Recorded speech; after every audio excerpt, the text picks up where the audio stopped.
கடலையை நல்லா அப்படியே அந்த எண்ணெயிலே வறுப்போம். எண்ணெய் ரொம்ப ஊற்ற வேணாம், போதும் இவ்வளோ ஊற்றுனா. இந்த மாதிரி நீங்கள் கடலை செய்யலைன்னா இது வரைக்கும் செய்யலைன்னா செஞ்சு பாருங்கள்.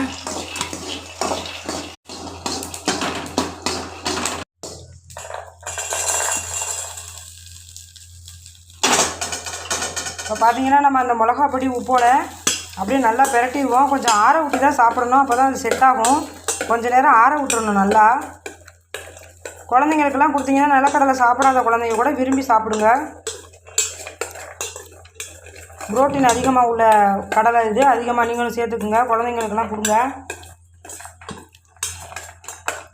இப்போ சாப்பிட்டீங்கன்னா உப்பும் உரப்பும் சேர்ந்து வேறு லெவலில் இருக்கும். இப்போ செஞ்சு நீங்கள் சாப்பிட்டீங்கன்னா சுவையாக இருக்கும். சூடு ஆற ஊற்றி சாப்பிடுங்க.